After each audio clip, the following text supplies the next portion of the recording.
squad, welcome back to IGHQ. You can call me COMM, and today we're diving beneath the surface of Season 20 Breakout, of course assuming you've seen the surface video or have been playing and know most of the changes, just in case we will link it up in the cards. But in this video, like I said, diving a bit deeper, covering the additional patch notes, bug fixes, quality of life changes, and those legend upgrades / perk tracks when leveling up our armor in the new system. Starting with the assault class, we're looking at Ash. When you get to level 2, these are your options. Murder Machine, which will call out the number of squads within 150 meters after a squad wipe, or 1 minute to live, which is when using your passive, it'll track the enemy position on the map for 60 seconds. If you get to level 3, you can get Greedy Snare, which is an arc snare that will remain in play for 24 seconds and can catch multiple enemies, or Twin Snares, which will gain you an additional arc snare charge. Looking now at Ballistic, if you get to level 2, you can get Ammu Vision, which will let you see relevant ammo types in death boxes, or Care Package Insight, which will reveal the most valuable item in care packages. If you get to level 3, you can get Extra Bullet, which will gain an extra smart bullet charge, or Lasting Bullet, which will gain extra duration. Now looking at Bangalore, if you get to level 2, you can get Big Bang, which will allow you to see nearby ordnance through walls and on death boxes, or you can get Ultimate Cooldown, which will reduce the ultimate cooldown by 60 seconds. If you get to level 3, you can get Cover Me, which will auto ping enemies who trigger double time, or Refuge, which allows you to regenerate HP while inside the smoke. Now looking at Fuse, if you get to level 2 with him, you can either get Big Bang, so seeing the nearby ordnance through walls around death boxes, or Scar Tissue, which is take 50% less damage and no slow effects from the Motherload. If you get to level 3 with him, you can get Knuckle Hustler, which is a short speed boost on successful knuckle cluster hits, or Reckless, which is take 25% less explosive damage. Moving on to Mad Maggie, our final in the assault class. If you can get to level 2 with her, you get Fireball, which is Wrecking Ball catches fire and explodes in thermites, or Shots, which auto reloads shotguns on knocks. If you get to level 3 with her, you can get Big Drill, which increases depth and width of tactical by 50%, or Drill Slinger, which will gain you an extra riot drill charge but reduce the active duration by about 25%. Looking now at our Skrimisher class and starting with Horizon, if you get to level 2 with her, you can get Battery Collection, which will show the shield battery count above the death box, or Big Bang. And level 3, you can get Tactical Cooldown, which will reduce the tactical cooldown by 5 seconds, or Ultimate Cooldown, which is going to reduce the ultimate cooldown by 30 seconds. Looking at Octane for level 2, you can get Thick Skin, which is take 25% less stim damage, or Reckless. And when you get to level 3, you can get Airborne Agility, which is change directions with the launch pad double jump, or Mad Hops, which is gain an extra launch pad charge. Looking at Pathfinder, when you get to level 2 with him, you can either have Field Research, which gains you access to survey beacons, or Ringmaster, which gains you access to ring consoles. And if you get to level 3 with him, you can get Down and Away, which allows your grapple hook to reset with a knock, or Zipline Zen, which is take 25% less damage when riding energized ziplines. Looking now at Revenant, if you get to level 2 with him, you can get Murder Machine or Tactical Cooldown. And if you get to level 3, you can get Agile Assassin, which total Shadow Punch charge time reduced by 20%, or Grim Reaper, which is Shadow Punch cooldown resets on knocks. Looking now at Valkyrie, level 2 for her, you can get Aerial Expert, which increases the horizontal jetpack speed and acceleration, or Afterburners, which launches 50% higher with Skyward Dive. And when you get to level 3, you can get Full Coverage, which widens the missile swarm pattern from a 4-3 to a 3-5, or Full Tank, which increases the jetpack fuel by 25%. Moving on to the last one in the skirmish category, Wraith. If you get to level 2 with her, you can either earn 6 Sense, which allows your passive to warn when nearby squad count increases, so when people are near you, or Tactical Cooldown. And of course, if you get to level 3 with her, you can get Fast Phase, which reduces the tactical windup by 20%, or Ultimate Cooldown Plus, which reduces the ultimate cooldown by 60 seconds. Looking at the recons and starting with Bloodhound, with level 2 you can get Raven's Blessing, which allows the White Ravens to charge the ultimate by 25% when they're activated, or Tactical Cooldown. And level 3 you can get Odin's Glare, which doubles the duration of the tactical's highlight, or Taste of Blood, which is a gain of 25 HP on knocks when ultimate is active. Looking at Crypto, level 2 for him, you can get Tactical Cooldown Plus, or Ultimate Cooldown. Level 3 you can get Network Expansion, increasing Neuralink and EMP range by 25%, or Network Traffic, which allows the deploying of the drone to call out squads in the area. Looking at Seer, level 2 for him, you can get Long View, which increases the passive and tactical range to 75 meters, or Racing Hearts, which allows faster movement when using passive. And if you get to level 3 with him, you can get Artist Reach, which increases the throw range of Ultimate by 20 meters, or Focus Scan, which increases tactical scan duration by 1.5 seconds. Looking at Vantage level 2 for her, you can get Ringmaster or Ultimate Reload, which allows ultimate accelerants to grant 2 bullets. And level 3 with her, you can get Bat Bounce, which is an improved tactical double jump, or Sharpshooter, which is a refreshed tactical on hits with the ultimate. Looking now at our controller class, we have Catalyst. If you get to level 2 with her, you can get Long Cast, which increases the spike throw range by 40%, or Sister Spikes, which increases the max number of active spikes by 1, or level 3, Long Veil, which increases the ultimate length by 15 meters, or Resilient Veil, which increases the ultimate lifetime by 5 seconds. Caustic, level 2 with him, you can get Parabolic Force, which increases the tactical throw range by 75%, or Particular Diffuser, which increases the ultimate area of effect by 50%. If you get to level 3 with him, you can get Breathe It In, which regenerates HP while enveloped in Nox gas, or Residual Toxins, which allows the Nox vision to persist for longer. Looking at Rampart, level 2 for her allows Bandoiler, which is to carry extra ammo per stack, or you can get the ultimate cooldown. Level 3, you can get Amped Reloads, which allows for faster reloads with Sheila when behind amped cover, or Ramped Up, which is improved mobile Sheila handling and spin up time by 20%. Looking at Watson, you can get Falling Stars, which is Pylon Intercepts, now spawn Arc Stars at its base. With a few caveats, it has to be enemy attacks only, 1.5 second cooldown between spawns, and Arc Stars must be picked up before more than 5 can be spawned. Or you can get Fresh Start, which allows allies to be revived with 50 HP. If you get to level 3 with Watson, you can get Power Pylon, which doubles the ultimate HP and shield regen capacity, or Split Circuit, which allows you to place up to 2 pylons with half the shield regen capacity and use the ultimate accelerants twice as fast. Moving on now to our last class, Support Class. Looking at Conduit, if you get to level 2 with her, you can get Battery Collection or Radiant Transfer, which increases the tactical range by 10 meters. And when you get to level 3 with her, you can get Bigger Jam, which increases the damage radius of each of her ultimate jammers by 10%, or Split Charge, which gains you a tactical charge but half the shield regen duration. With Gibraltar, at level 2, you can get Fresh Start or Shots, and at level 3, you can get Baby Bubble, which reduces the tactical size and cooldown by 25%, or Bubble Bunker, which increases the tactical lifetime by 4 seconds.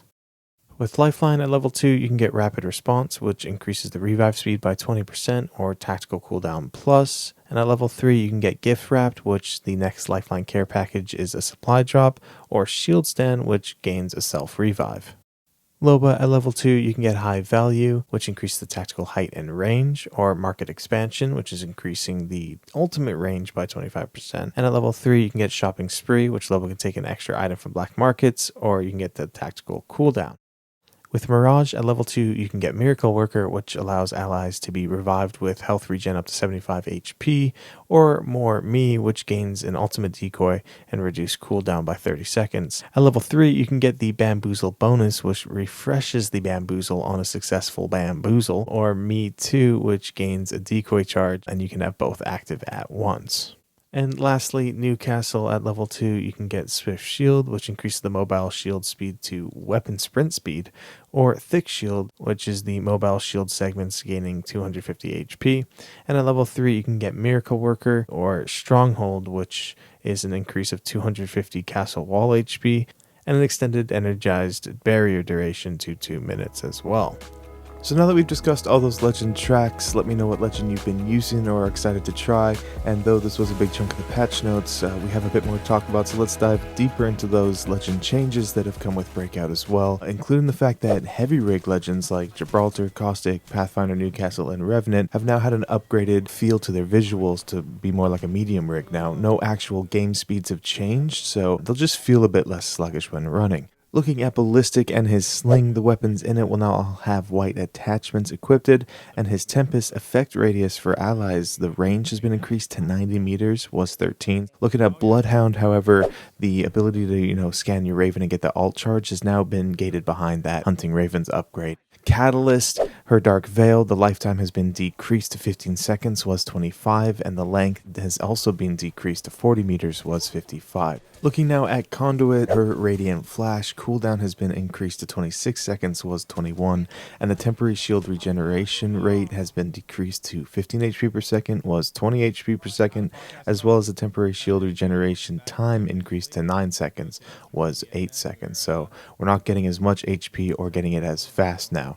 The energy barricade, the mine duration has been reduced to 45 seconds, was 60 seconds, as well as the mine HP reduced to 200 HP, was 250, and the distance in which the mines are removed when deployed too close to each other has been increased to 100%. So essentially trying to call this indoors is just going to give you one mine. Moving on to crypto though, however, the speed of which you recall your drone has been slightly increased, as well as the transitions going in and out of the drone are now faster. Looking at Horizon and her gravity lift, the cooldown has been increased to 25 seconds, was 20. For Lifeline, in modes where the upgrade cords are enabled, her care packages obviously won't have an armor on it, so instead have a 50-50 chance to drop an extra piece of smart equipment versus a large consumable. For Mad Maggie, her Wrecking Ball will no longer be destroyed on the first enemy hit. Instead, the Wrecking Ball will trigger an explosion and then keep going, allowing for a second explosion to trigger later. The same player cannot be hit again by the ball for 2 seconds after the first impact, however, and players can only be affected by the shell shock and knockback effects once. This will also now bounce through devices and hit and destroy them. Octane's double jump audio has been slightly adjusted to be less audible for longer distances. Looking at Pathfinder and his insider knowledge, it's been adjusted for scanning care packages will only reward 50% of the alt charge instead of 100 and give 15-second alt cooldown instead of 10.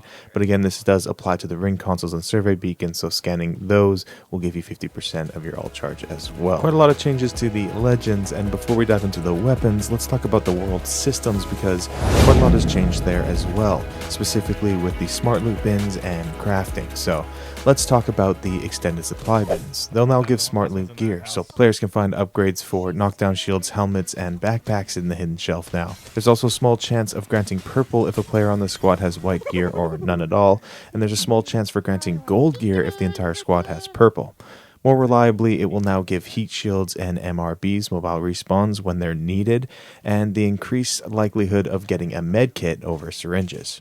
They've also added in now a ring exploit prevention system, which will now warn players that are spending too much time outside the ring, and it will eventually eliminate them. This will be really nice for people camping in the zone. Also, like I said, they've changed the crafting system. So you might have noticed they've taken the cost for items out, but they've also simplified what's inside the crafter. So no more crafting rotations. Instead, just some heals, ammos, and your team's revive card, and you can only use the replicator once and then it'll become unusable. Just to you. Your teammate can still use it, of course. But to combat that one and done system, they've also added the total amount of replicators that are at the start of the match, and that also come in round 4 for endgame opportunities.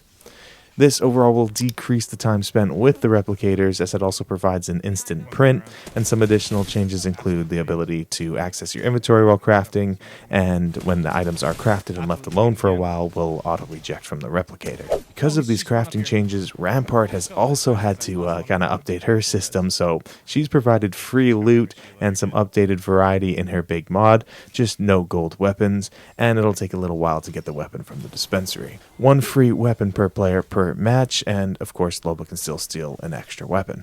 Alongside the world system is the world map itself, which has had some updates, more specifically just World's Edge and the museum that they recently added. They've put in a new exhibit that honors the history of the Outlands and the origin of the games. And because of the 5-year celebration, we can also expect the big balloons and the Breakout cosmetic on tridents, gravity cannons, and so on and so forth. So a fresh look for the season. And of course, the last thing to mention is the map rotation that we're going to be playing on, which starts us on Olympus, Storm Point, and then World's Edge. As we get into the weapons, we'll start with the Care Pack weapons. Those have been rotated to put the EVA 8 into the Care Pack and the Prowler coming back to the floor. The adjustments there is the EVA 8 is getting a damage reduction to 6, was 7, but the fire rate has been increased to 3, was 2.4. They've also reduced the recoil to kind of match that fire rate. They've also added hammer point rounds, so a 20% damage increase to flesh there, as well as equipped a gold shotgun bolt, which specifically just for this EVA 8 in the care package will allow a slide reload to increase the amount of shells reloaded to 2 instead of 1. Looking at the Prowler that's been brought back to the floor, it's been reverted to the non-care package version, which just sees the damage decrease to 15, was 16. The select fire hop-up has been removed.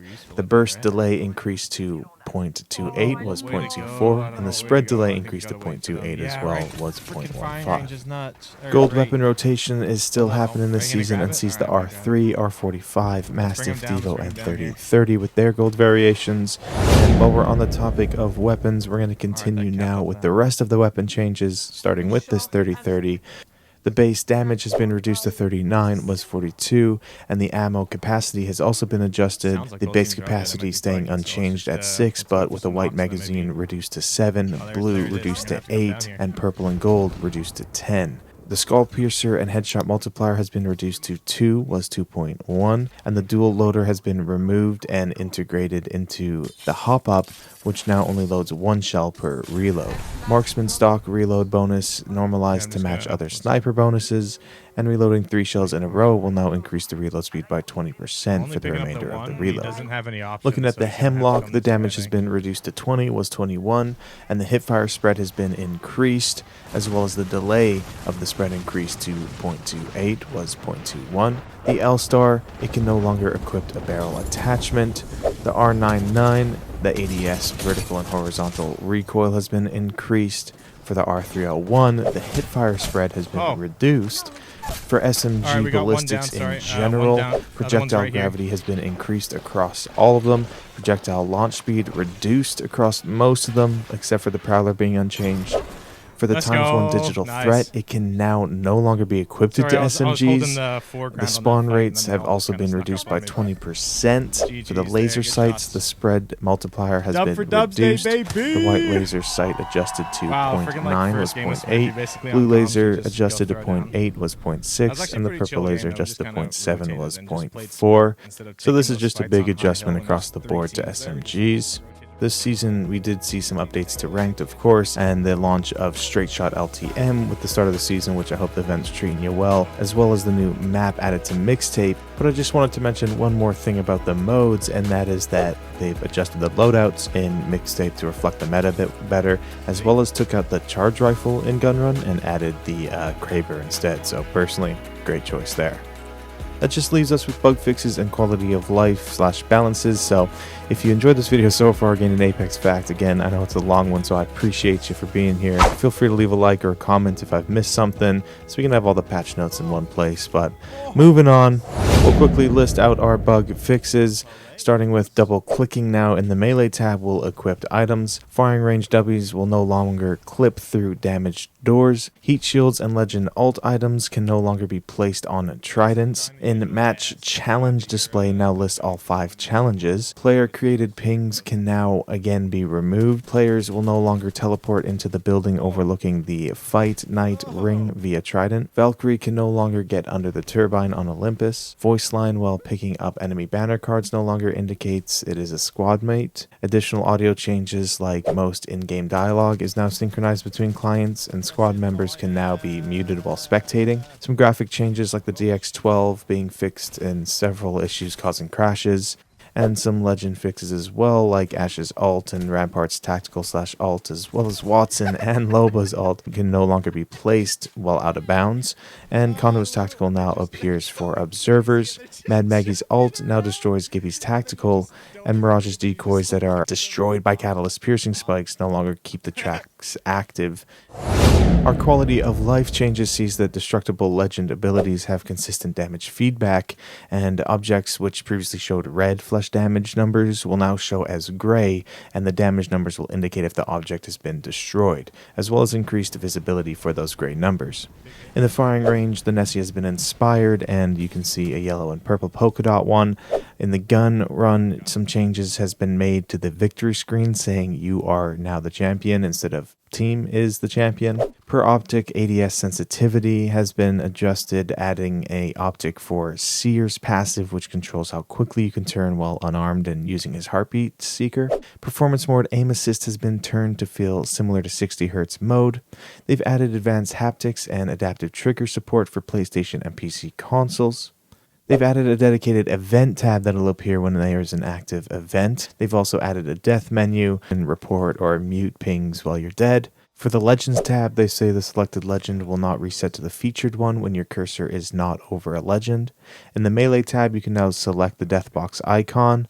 In the Store tab, some new sub-tab containing offers that are previously in featured, specials, seasonals, and more have just been improved for some navigational flow and presentation. Speaking of presentation, they've also kind of updated, again, some of the graphics. In general, the GPU rendering has been optimized for effects.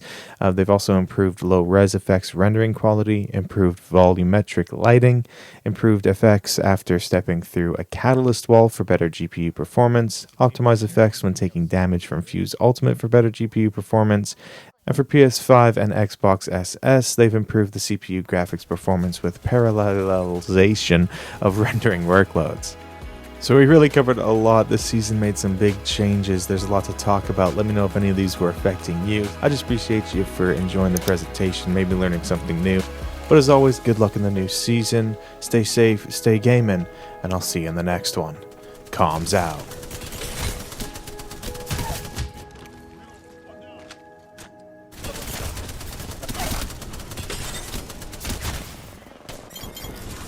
Hey, stick with me and we get the job done, my brothers.